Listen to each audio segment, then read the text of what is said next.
সবাইকে স্বাগত জানাচ্ছি। আমি কৃষিবিদ জাহাঙ্গীর আলম লিটন। আজকে আলোচনা করব বোরো ধানের উৎপাদনশীলতা নিয়ে। আমরা সবাই জানি বাংলাদেশের কৃষি যে উৎপাদন হয় তার মধ্যে সবচেয়ে বেশি যে ফসলটি উৎপাদন হয় সেটা হচ্ছে ধান উৎপাদন। ধানের আবার তিনটি মৌসুম আছে: আউশ, আমন, বোরো। তার মধ্যে সবচেয়ে বেশি আবাদ হয় বোরো ধান, এবং বোরো ধানের উৎপাদনশীলতা বাংলাদেশের খাদ্য নিরাপত্তাকে অনেকটাই নিশ্চয়তা দিয়ে থাকে। তা আমাদের বাংলাদেশে বোরো ধান উৎপাদনের ক্ষেত্রে, উৎপাদন বৃদ্ধি করার ক্ষেত্রে বেশ কিছু কৌশল বা বিষয় যদি আমাদের কৃষক ভাইরা অবগত থাকে, তাহলে তাদের যে কাঙ্ক্ষিত উৎপাদন বা ফলন সেটি নিশ্চিত করা যাবে। তার মধ্যে 5টি আমি বিষয় নিয়ে আজকে আলোচনা করব। প্রথম যে বিষয়টি হচ্ছে সেটি হচ্ছে জাত নির্বাচন। জাত নির্বাচন করার ক্ষেত্রে দুটি বিষয় আছে, একটি হচ্ছে উফশি জাত আর একটি হচ্ছে হাইব্রিড জাত। উফশি জাত বা উচ্চ ফলনশীল জাতগুলো সাধারণত বাংলাদেশ ধান গবেষণা ইনস্টিটিউট এবং বাংলাদেশ পরমাণু কৃষি গবেষণা ইনস্টিটিউট কর্তৃক এই জাতগুলো রিলিজ হয়ে থাকে। বাংলাদেশ ধান গবেষণা ইনস্টিটিউট ইতিমধ্যে বৃধান 114 পর্যন্ত রিলিজ হয়েছে, আর বাংলাদেশ কৃষি পরমাণু গবেষণা ইনস্টিটিউট কর্তৃক জাত রিলিজ হয়েছে প্রায় 26টির মতো। এর মধ্যে বুরু মৌসুমের জন্য উপযোগী যে জাতগুলো আছে সেই জাতগুলোর মধ্যে আবার দুটো ক্যাটাগরি আছে। একটা হচ্ছে স্বল্প জীবনকালীন ক্যাটাগরি, আর একটা হচ্ছে দীর্ঘমেয়াদী ক্যাটাগরি। স্বল্প মেয়াদকালীন ক্যাটাগরি যে জাতগুলো আছে সেই জাতগুলো হচ্ছে যেগুলো হাওর অঞ্চল কিংবা বিল, যেখানে আগাম পানি আসার একটা সুযোগ থাকে সবসময় বা একটা অ্যালার্ম থাকে, সেই জায়গাগুলোতে আমরা আমাদের উপসহকারী কৃষি কর্মকর্তাদের মাধ্যমে কিংবা আমাদের উপজেলা কৃষি অফিসের মাধ্যমে আমরা কৃষকদেরকে সবসময় পরামর্শ দিয়ে থাকি যে আপনারা 140 থেকে 145 দিনের জাতগুলো আবাদ করবেন। আর যাদের আগাম পানি আসার কোনো ঝুঁকি নেই সেই সমস্ত জায়গাগুলোতে দীর্ঘমেয়াদী জাতগুলো 155 থেকে 160 দিন উচ্চ ফলনশীল জাতগুলো আপনারা আবাদ করতে পারেন। আর হাইব্রিডের ক্ষেত্রে অসংখ্য কোম্পানির কাজ করে বিদেশ থেকে অনেক হাইব্রিড ধানের জাত বাংলাদেশে আসে। সেই জন্য আমরা অনুরোধ জানাবো আপনারা ভালো কোম্পানির, ভালো ব্র্যান্ডের আপনারা হাইব্রিড ধান কিনবেন, তাহলে সেক্ষেত্রে আপনারা প্রতারিত হবেন না। দ্বিতীয় যে বিষয়টি গুরুত্বপূর্ণ সেটি হচ্ছে ধানের চারার বয়স। অন্য একটি ভিডিওতে এ বিষয়ে বিস্তারিত আলোচনা করেছি, আজকে বিস্তারিত আলোচনা করব না। শুধু এইটুকু বলি, ধানের উৎপাদনশীলতা সর্বোচ্চ পেতে হলে আমার ধানের চারার বয়স 35 থেকে 40 দিনের মতো থাকতে হবে। 35 থেকে 40 দিনের মধ্যে থাকলে ধান সর্বোচ্চ যে ম্যাক্সিমাম পিলারিং দিবে, কার্যকরী কুশি দিবে, সেখান থেকে আমরা কাঙ্ক্ষিত ফলন নিশ্চিত হব। 3 নম্বর যে বিষয়টি, ধানের সার ব্যবস্থাপনা। সার ব্যবস্থাপনা অত্যন্ত গুরুত্বপূর্ণ। ধানে সাধারণত 4টি মেজর সার আমরা দিয়ে থাকি, রাসায়নিক সার। একটি হচ্ছে ইউরিয়া, যেটা থেকে গাছ নাইট্রোজেন গ্রহণ করে। তারপর হচ্ছে টিএসপি কিংবা ডিএপি, যেটা থেকে গাছ ফসফরাস গ্রহণ করে। এমওপি সার, যেটা থেকে গাছ হচ্ছে পটাশিয়াম গ্রহণ করে। তার বাইরে দস্তা, যেটা থেকে গাছ জিঙ্ক গ্রহণ করে থাকে। তাহলে আমরা রাসায়নিক সার প্রয়োগ করার আগে অবশ্যই জমিতে জৈব সারের ব্যবহার আমরা নিশ্চিত করব। জৈব সার ব্যবহার নিশ্চিত করলে যে জিনিসটি হয়, মাটির জৈব পদার্থের পরিমাণ বৃদ্ধি ঘটে, পাশাপাশি গাছের যে অত্যাবশ্যকীয় খাদ্য উপাদানের মধ্যে কিছু আছে মাইক্রোনিউট্রিয়েন্ট, যেমন কোবাল্ট, ম্যাঙ্গানিজ, আয়রন, এই যে ক্লোরিন, এই যে খাবারগুলো, সেই খাবারগুলো গাছ সাধারণত জৈব পদার্থ বা পচনশীল পদার্থ থেকে গাছ গ্রহণ করে থাকে। এইগুলো গাছের বৃদ্ধি বা উৎপাদন বৃদ্ধির সাথে জড়িত আছে। আর ইউরিয়া, টিএসপি, এমওপি, ডিএপি বা দস্তা, এই সারগুলো সাধারণত বাজারে বাণিজ্যিকভাবে কিনতে পাওয়া যায় এবং উপরে প্রয়োগ করতে হয়। সেক্ষেত্রে যে বিষয়টা আমরা বলি যে ইউরিয়া সারটা ব্যতীত বাকি যে সারগুলো আছে, অর্থাৎ টিএসপি, ডিএপি, এমওপি, এই সারগুলো জমিতে শেষ চাষের সময় প্রয়োগ করতে হবে। সেক্ষেত্রে এমওপি সারের 50% পরে প্রয়োগ করলে গাছের রোগ প্রতিরোধ ক্ষমতা বৃদ্ধি পায় এবং গাছের কার্যকারিতা বৃদ্ধি পায়। তখন ডিএপি এবং টিএসপি জৈব সার, অন্যান্য যে সারগুলো আছে সেগুলো যদি জমি তৈরি করার সময় মাটিতে প্রয়োগ করে দেওয়া যায়, তাহলে গাছ দ্রুত রেসপন্স করতে পারে। আরেকটি বিষয় এখানে খুব গুরুত্বপূর্ণ, যে বিষয়টি টিএসপি বা ডিএপি, এগুলোর সোর্স হচ্ছে ফসফরাস। আর ফসফরাসের সাথে দস্তা, জিঙ্ক সালফেট যদি একসাথে প্রয়োগ করা হয়, তাহলে কিন্তু এটি একটি প্রতিক্রিয়া সৃষ্টি করে এবং এটি জিঙ্ক ফসফেট নামক একটি অদ্রবণীয় একটি যৌগ গঠন করে, যেটি গাছের জন্য খুব কাজে আসে না, দুটি সারই কার্যকারিতা হারায়। সেই জন্য টিএসপি এবং ডিএপি সার প্রয়োগ করার 2 থেকে 3 দিন পর, অর্থাৎ 48 থেকে 72 ঘন্টা পরে যদি দস্তা সার প্রয়োগ করা যায়, তাহলে দুটি সারই কার্যকরী থাকবে। কারণ দস্তারও কিন্তু প্রয়োজনীয়তা রয়েছে। দস্তা গাছের শিকড় এবং ক্লোরোফিলের যে এতে সহায়তা করে থাকে। সেই জন্য আমরা দস্তা এবং টিএসপি বা ডিএপি একসাথে প্রয়োগ করব না, এটি 2 থেকে 3 দিন পরে প্রয়োগ করব। আর বাকি যে আমার ইউরিয়া সারটি আছে, গাছের ধানের চারা রোপণ করার 10 থেকে 12 দিন পরে প্রথমবার আমরা ইউরিয়া 3 ভাগের 1 ভাগ উপরে প্রয়োগ করব। তারও 15 দিন পরে 30 থেকে 35 দিন বয়সে দ্বিতীয়বার উপরি প্রয়োগ করব। তারও 15 দিন পরে 45 থেকে 50 দিন বয়সে আমরা তৃতীয়বার ইউরিয়া উপর প্রয়োগ করব। তৃতীয়বার যখন ইউরিয়া উপরি প্রয়োগ করব তখন ওই যে 50% আমার এমওপি সার অর্থাৎ যে পটাশ লাল সারটা বাকি ছিল সেটা যদি প্রয়োগ করা যায় তাহলে পরবর্তী স্টেজগুলোতে গাছের রোগ প্রতিরোধ ক্ষমতা বৃদ্ধি করে। আমরা জানি যে আমাদের পটাশ বা যেটা এমওপি সার যেটাকে বলি গাছের রোগ প্রতিরোধ ক্ষমতা বৃদ্ধিতে এটি সহায়তা করে।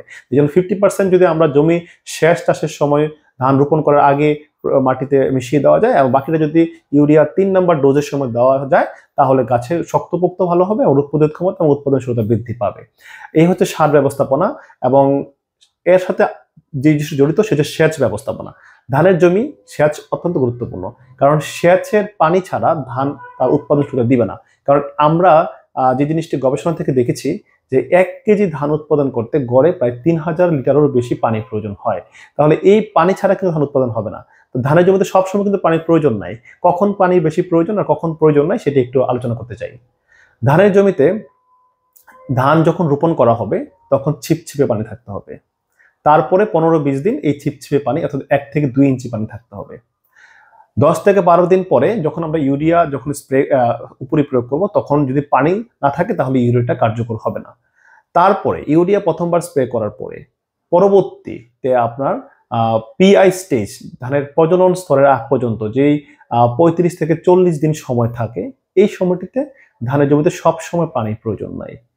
অর্থাৎ একটু সেচের পানি থাকলো আবার শুষ্ক থাকলো, আবার সেচ আবার শুষ্ক, এটাকে আমরা বলে থাকি এডব্লিউডি পদ্ধতি, অল্টারনেট ওয়েটিং অ্যান্ড ড্রাইং, শুকনো ও ভিজানো পদ্ধতি। এটি হলে ধানের গাছের বার বাড়তেও ভালো হয় এবং ম্যাক্সিমাম যে টিলারিং গুলো হয় সেটিও খুব কার্যকরী কৃষি হিসাবে সেটি বিকশিত হয়। সেই জন্য ধানের জমিতে প্রথম 10-12 দিন ছিপছিপে পানি থাকতে হবে, তারপরে পানি শুকনো এবং ভিজানো পদ্ধতিতে পানি থাকলেও চলবে। কিন্তু প্রজনন পর্যায়ে যখন পিআই স্টেজ যেটাকে বলে আমরা কায়স্থুর পর্যায়ে, থুর পর্যায়ে, ধানের শীষ বের হওয়া পর্যায়ে, ফ্লাওয়ারিং পর্যায়ে এবং ধানের মিল্কিং স্টেজ দুধ অবস্থা, ক্ষীর অবস্থা, এই সময়টিতে ধানের জমিতে অবশ্যই পানি থাকতে হবে। আমি আবারও বলছি, ধানের পিআই স্টেজ যখন এটি আপনাদের লোকাল ভাষায় অনেকে অনেক ধরনের ভাষা বলতে পারেন, আমরা এটাকে ইংরেজিতে বলি পেনিক্যাল ইনিশিয়েশন স্টেজ কিংবা কায়স্থুর পর্যায়। তারপরে হচ্ছে থুর পর্যায়, তারপর হচ্ছে শীষ বের হওয়া পর্যায়, ফ্লাওয়ারিং পর্যায় এবং মিল্কিং স্টেজ দুধ পর্যায়। এই সময়গুলোতে যদি পানি না থাকে তাহলে ধানের জমিতে ফলন একেবারে বিপর্যয় ঘটবে, ধান চিটা হতে পারে এবং অনেক ক্ষেত্রেই ফ্লাওয়ারিং পেনিক্যাল ইনিশিয়েশনই হবে না। সেই জন্য আমরা ধানের জমিতে আমাদের যারা সেচ স্কিম মালিক আছে তাদেরকে অবশ্যই আমরা বলবো ধানের পিআই স্টেজ, ধানের যখন থুর বের হয় তখন থেকে এবং মিল্কিং স্টেজ পর্যন্ত এই সময়টাতে অবশ্যই পানি দিতে হবে। আবার মিল্কিং স্টেজ শেষ হয়ে ধান ক্ষীর পর্যায়ে চলে গেছে তখন থেকে ধান কাটা পর্যন্ত পানি না দিলে উত্তম।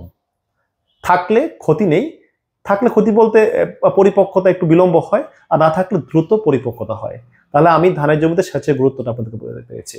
তারপরে সর্বশেষ যে বিষয়টি উৎপাদনশীলতার সাথে জড়িত সেটি হচ্ছে বালাই ব্যবস্থাপনা। ধানের জমিতে অসংখ্য পোকা এবং রোগ কাজ করে থাকে ধানকে ফলন কমানোর জন্য, কিন্তু সকল পোকা এবং রোগ দমন করতে গেলে আমাদের কৃষকের যে উৎপাদন ব্যয় সেটি অনেক বেড়ে যাবে। কিন্তু কয়েকটি বিষয় আছে সেটি হচ্ছে না করলেই নয়। তার মধ্যে একটি হচ্ছে ধানের মাজরা পোকার ব্যবস্থাপনা, 2 নাম্বার হচ্ছে ধানের ব্লাস্ট রোগের ব্যবস্থাপনা। ব্লাস্ট রোগের সম্পর্কে আমি আরেকটি ভিডিও আছে আমার, বিস্তারিত বলবো না। ব্লাস্ট রোগের ক্ষেত্রে শুধু এটুকুই বলবো, ধানের পাতায় প্রথমে ছুপ চোখ আকৃতির বাদামি ধূসর বর্ণের দাগ দেখা যাবে। সেই দেখা দিলে তখনই আপনার বুঝতে হবে যে ব্লাস্টের এখানে সংক্রমণ ঘটেছে। তখন 5 কেজি বিঘা প্রতি অতিরিক্ত যদি এমওপি সার প্রয়োগ করা যায় তাহলে সেটি কিন্তু অনেকটাই নিয়ন্ত্রণ করা সম্ভব। আরেকটি হচ্ছে যখন পাতায় দাগ ব্লাস্টের একটি প্রাদুর্ভাব দেখা দেয়, সংক্রমণ দেখা দেয়, তাহলে আপনাকে পেনিক্যাল ইনিশিয়েশন যখন হয়, প্রজনন স্তর হবে, তখন প্রতিষেধক হিসাবে আপনাকে ব্লাস্টের ছত্রাকের এগেইনস্টে যে ভালো ফাঞ্জিসাইডগুলো আছে, যেমন ট্রোপার আছে, তারপরে হচ্ছে নাটিবো আছে, এমিস্টার টপ আছে, বীর আছে, এরকম অসংখ্য ভালো কোম্পানির ভালো ব্র্যান্ডের ছত্রাকনাশক আছে, সেগুলো স্প্রে করতে হবে পেনিক্যাল ইনিশিয়েশন স্টেজে থুর অবস্থায়, এবং ফ্লাওয়ারিং স্টেজ শেষ হয়ে গেলে আরেকবার স্প্রে করতে হবে। কারণ ব্লাস্ট 3 ভাবে আক্রমণ করে থাকে। তো একটি হচ্ছে পাতায়, তারপর হচ্ছে গিটে, তারপরে নেকে। তো নেক ব্লাস্ট যেটি সেটি অত্যন্ত খারাপ, সেটির কারণে ধানের একদম ছড়া শুকায় যায় এবং ফলনে ব্যাঘাত ঘটে। এই বিষয়ে বিস্তারিত আমার আরেকটি ভিডিও আছে, সেটিও আমার এই ভিডিওর নিচে লিঙ্ক থাকবে, সেটি আপনারা দেখতে পারেন। আর মাজরার ক্ষেত্রে, মাজরা ধান গাছে অন্যতম একটি পোকা যেটি অস্বাভাবিক ক্ষতি করে থাকে। মাজরা দুইভাবে আক্রমণ করে থাকে। একটি হচ্ছে ধানের চারা রোপণ করার 10-15 দিন পর যখন ইউরিয়া সার প্রয়োগ করা হয়, তারপরে ধীরে ধীরে গাছ যখন সবুজাভাব কিংবা বাড়তি হতে থাকে, তখন দেখা যায় কিছু কিছু গাছ মরে গেছে। তখন এগুলো হাত দিয়ে ধরলে উঠে আসে, অর্থাৎ মাজরা পোকাটা কাণ্ড বরাবর এটা কেটে দেয়। কেটে দেওয়ার ফলে সেই মাজরা পোকার আক্রমণের কারণে, ওই মাজরা কীড়ার আক্রমণের কারণে ওই গাছটি সহজে উঠে আসে। সুতরাং এইখানে এই যে মরা ডিগ দেখা যায়, যদি শতকরা 10-15% মতো মরা ডিগ পরিলক্ষিত হয় আপনার জমিতে, তখন আপনারা মাজরার আপনার কীটনাশক প্রয়োগ করবেন। আর তারপর আরেকটি পর্যায়ে মাজরার আক্রমণ দেখা দেয় যখন ধানের ছড়া যখন বের হয়, তখন পরিপক্ক পর্যায়ে কিছু কিছু ছড়া দেখা যায় যে একদম সাদা, সেগুলো হাত দিয়ে টান দিলে উঠে চলে আসে। তাহলে এটাকে বলা আমরা সাদা শীষ। আগেটি হচ্ছে মরা ডিগ, এটা হচ্ছে সাদা শীষ। কিন্তু সাদা শীষের ক্ষেত্রে আক্রমণ যখন পরিলক্ষিত হয় তখন অনেকটা দেরি হয়ে যায়, তখন আসলে স্প্রে করে খুব একটা লাভ হয় না। মরা ডিগের ক্ষেত্রে 5-10% বা 15% যখন আক্রমণ বেশি মনে হয়, তখন স্প্রে করলে হয়তো বা কিছুটা গাছ রিকভার করে। কিন্তু সাদা শেষ পর্যায়ে যখন মাজরা আক্রমণ করে, তখন খুব একটা কাজ হয় না।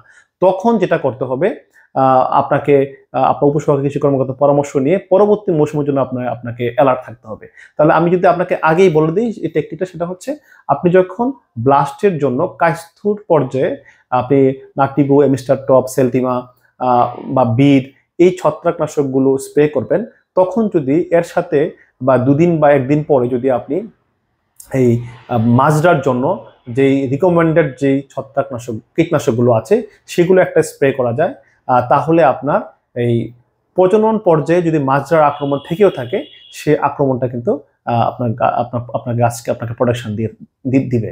সুতরাং আমি জিনিসটা বলতে চাচ্ছি যে আপনি মাজরা পোকার ব্যবস্থাপনা এবং ব্লাস্ট রোগের ছত্রাকজনিত ব্যবস্থাপনা সম্পর্কে আপনাকে অবশ্যই সতর্ক থাকতে হবে। আর আমি আলোচনার শুরুতে একটা জিনিস মিসিং করেছি, ধান রোপণ করার ক্ষেত্রে একটা পদ্ধতি আছে। ধান আপনি অবশ্যই সারিতে রোপণ করবেন। একটি সারি থেকে আরেকটি সারির দূরত্ব হবে 8-10 ইঞ্চি, অর্থাৎ 20-25 সেন্টিমিটার। আর একটি গোছা থেকে আরেকটি গোছা দূরত্ব হবে 6 ইঞ্চি, অর্থাৎ 15-20 সেন্টিমিটার। যদি এটি উচ্চ ফলনশীল জাতের চারা হয়, সেক্ষেত্রে আপনি 2-3টি প্রতি গুছায় রোপণ করবেন। আর যদি এটি উন্নত মানের হাইব্রিড ধানের চারা হয়, সেক্ষেত্রে প্রতি গুছায় আপনি একটি চারা রোপণ করলে যথেষ্ট। এবং আমি যেহেতু বলছি 10 ইঞ্চি বা 8 ইঞ্চি পরপর সারি হবে, তদ্রূপ 10টি সারির পরে একটি সারি আপনি ফাঁকা রাখবেন। এটিকে বলা হয় লঘু পদ্ধতি। তাহলে প্রথম হচ্ছে লাইনে রোপণ করা, আর লাইন 10 লাইন পরে 1 লাইন ফাঁকা রাখাটি হচ্ছে লঘু পদ্ধতি। এই পদ্ধতি অবলম্বন করলে কি হয়, গাছ পর্যাপ্ত পরিমাণ আলো বাতাস গ্রহণ করতে পারে। গাছ যখন পর্যাপ্ত পরিমাণে আলো বাতাস গ্রহণ করবে, তখন তার গাছের পাতায় সালোক সংশ্লেষণ প্রক্রিয়া ত্বরান্বিত হবে।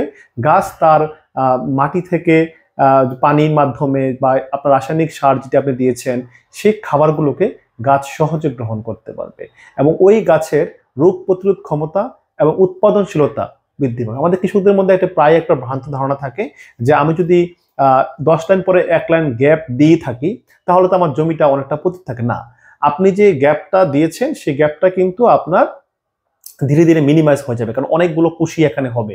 2টা গোছা থেকে আপনার মিনিমাম 15-20টা গোছা হবে 2 পাশ থেকে, তখন এই জায়গাটা কিন্তু আর থাকবে না। কিন্তু আপনার পরিচর্যা করার জন্য, আগাছা নিধন করার জন্য, কিংবা রোগ বালাই আছে কিনা সেটা দেখার জন্য, সার প্রয়োগ করার জন্য, গাছের বিভিন্ন ধরনের সমস্যা দেখার জন্য আপনাকে এই লাইনটি রাখতে হবে। সুতরাং আমার পরামর্শটুকু আপনারা গ্রহণ করবেন, আশা করি উপকৃত হবেন।